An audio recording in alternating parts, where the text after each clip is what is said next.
What is going on, everybody? Welcome back to the Rantin Review Pro Wrestling. We're talking today about AEW Collision, All Elite Wrestling, and that Collision show. It's been a rocky road for them as far as the ratings are concerned, depending on who you talk to.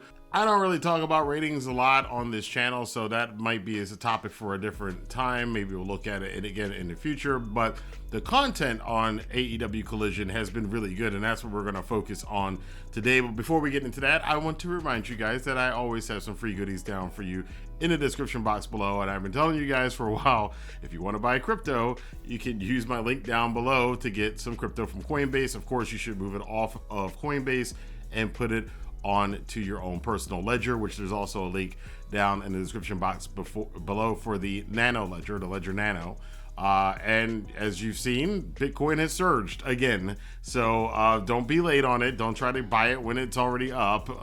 In a month or so from now, when the spot ETF comes out, and you can find out more about that kind of stuff on my Wrestling with Finance channel. But back to AEW Collision. I think we had probably one of the best matches in the early history of Collision, obviously. And one of the best matches of the year that faltered a little bit in the end. And that match is the match between FTR and Bullet Club Gold. This was an eliminator match. So if Bullet Club Gold didn't win this match, they could never challenge FTR for the AEW Tag Team Championships as long as FTR held the titles. But if they did win, obviously they'd be in contention to get a shot for a match at the championship. So Juice Robinson, Jay White, they came out. And again, I've said this before, Juice Robinson is a national treasure. Jay White, the two of them are looking very good. And they are, again, from this kind of unsung little subgroup within wrestling. And I've mentioned this before, how there's lots of these like subgroups. There's the Clique, and then there was the Undertaker's group, and there's the Elite, and then there's, you know, this group, these little cliques of guys in wrestling and girls in wrestling who know each other. The Four Horsewomen is another one.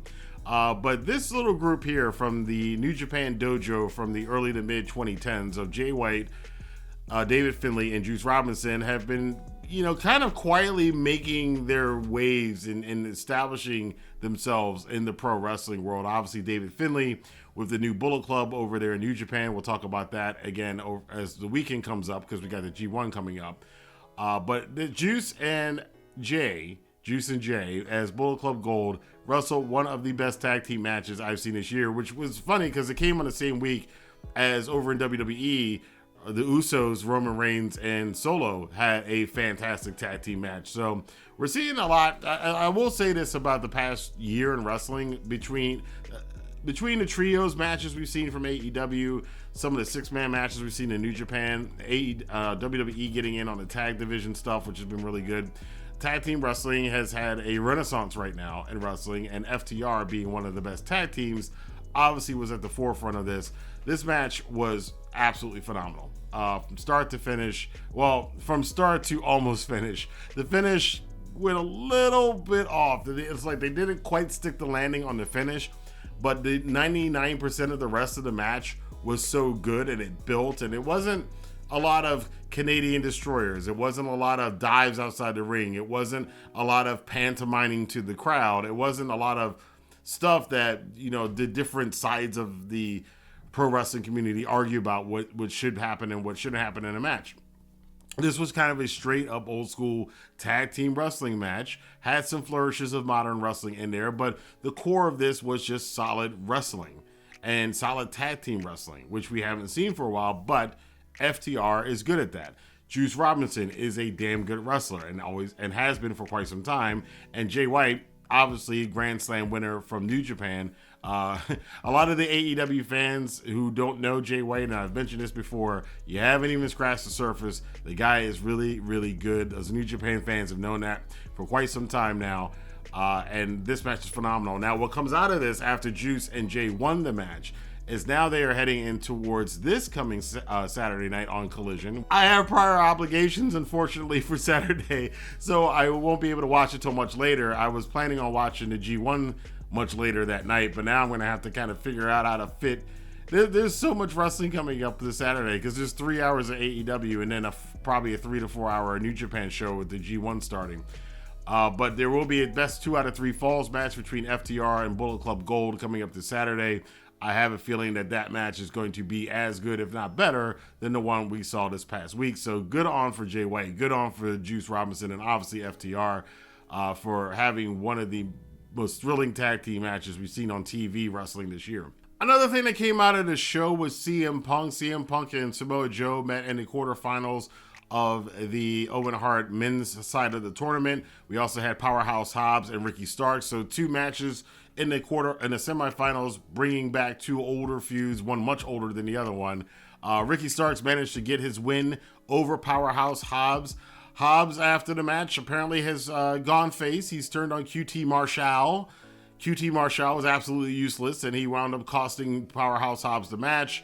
After the match, he tried to apologize. Hobbs didn't want nothing to do with it, pushed down QT, and if it wasn't for, what's-her-face, Harley, is that her name? Whatever the woman's name is, who got in the way, QT would be a smear stain on the mat right now, but she was able to save him from the wrath of Powerhouse Hobbs, who will go on now to do other things. We did get Ricky Starks coming out to meet the winner of the main event match between Samoa Joe and CM Punk. That match wasn't as good as I thought it was going to be, especially following the tag team match that had happened earlier in the night. It was a really hard act to follow. Joe basically brutalized Punk for the majority of this match. Punk got kind of a fluky win out of this, and after the match, he tried to shake hands, code of honor, and all that. But Samoa Joe was pissed, and he put Punk in the coquina clutch. Punk passed out after the match. Joe went outside the ring. He's like, you know what? I'm going to hurt this guy a little bit more because he's not better than me. I've beaten him 3 times. He got this one win. FTR, who's a little worse for wear, FTR came out and made the save to keep Samoa Joe from doing any more damage. But then you had Ricky Starks coming out there. Ricky Starks was just on the ramp looking down at the ring, and the quick friendship between Ricky Starks and FTR might be dissolving as we are going into the finals of the Owen Hart men's tournament. It will be CM Punk against Ricky Starks, and I think this is a good storyline that they can now play off of. Now there's a lot of questions. Does this mean that because we've got these 2 matches coming up, are we going to see Ricky Starks become the 5th member of Bullet Club Gold? Is it just going to be a solo feud against... I don't know what's going to happen here, but I will say this. They managed to hook me to make me absolutely make sure that I watch on DVR, because I'm going to have to DVR it, but I'm going to watch AEW Collision is coming Saturday. Now, again, as far as the ratings are concerned, they haven't been really great. As far as, with the wrestling community, would assume great for a show. But we're going to see the numbers as they rise and fall over the next couple of months. I like what they're doing with Collision. Julia Hart had a squash match. They're trying to push something there with Andrade El Idolo. And what they said that Malachi Black hadn't been around. I think he was just there like 2 weeks ago. So there's an ongoing thing. I think we're going to get Thunder Rosa coming in, and we're going to get this kind of sides thing with El Idolo and Thunder Rosa and probably Roosh or somebody else against the House of Black with Julia Hart. And I expect that to come down the road. And we had a Miro sighting. Miro's still here talking about his God and his double-jointed wife and giving one of those great Miro promos that we always get. Can't wait to see him back in the ring and what he's going to do and where this is leading. He talked about a match that we've all been waiting for. I'm not sure what he was talking about. If you know, let me know in the comment box below. But Miro, I think he's going to be a big player. And I kind of like the fact that Collision is really focused around about 4 or 5 storylines. Scorpio Sky has made his appearance back too in a match against Action Andretti, in which he won. So with this smaller crew being the focus of the Saturday show, it feels a lot more cohesive. Dynamite tends to be all over the place because there's so many people in and out every single week. But Collision, far more focused show. But I want to know what you guys thought about it. Let your voice be heard in the comment box below. Do you think that Ricky Starks is going to join Bullet Club Gold? Do you think we're going to get Bullet Club Gold, Juice, and Jay winning the tag titles? What happens to the Golden Guns then, since they are a tag team? And what is going to happen in the main event between CM Punk and Ricky Starks for the finals of the Owen Hart tournament? Let your voice be heard in the comment box below. If you like this video, please hit that like button, subscribe button, and the notification bell. And be sure to share this video on Twitter, Facebook, Instagram, and wherever you talk about pro wrestling and sports entertainment. I will see you guys here. We're going to have our G1 primer this week to get you guys ready for the G1, especially those of you who are going to be new to the G1 this year. So subscribe to the channel and hit the notification bell so you know when that video comes out. And until then, I will talk to you later. Have a good day.